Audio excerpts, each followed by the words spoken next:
জামাত কিভাবে জান্নাতে নিবে? আমার আমল আমার সাথে যাবে, আমার পর্দা, আমার ইবাদত, আমার এগুলো যদি আমরা মহিলারা যদি আমার নীতি, আমার ইমাম আমার সাথে যাবে।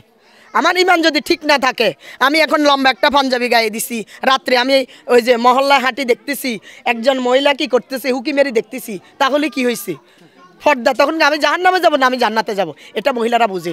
এখন আর ওই আদিকালের যুগ এখন নাই, এখন আদিকালের যুগ ওই এখন আর নাই, এখন মহিলারা বুঝে।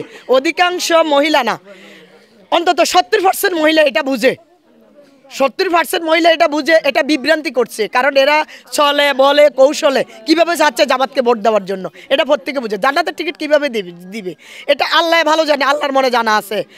এই যে ওই কাকে আল্লাহ দোজখে নিবে, কাকে আল্লাহ ব্যস্ত নিবে, এটা আল্লাহ ভালো জানে, এবং কি এটা মহিলারা ভালো বুঝে।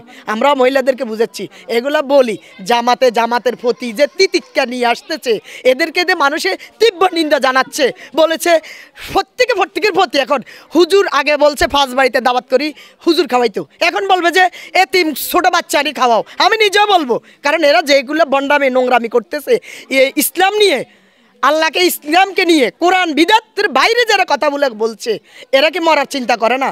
রাজনীতিক টিকিটে, এই রাজনীতিক টিকিটে এটা যে বিক্রি করতেছে, এরা কি দাঁড়াবে জান্নাতে?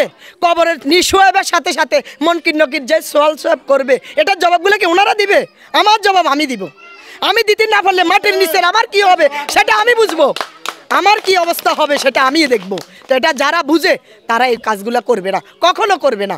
এরা আমাদের প্রত্যেক মহিলার সাথে কথা হয়, এগুলা যারা বুঝে না হয়তো এগুলো এদের বয়ানে বলে আসে।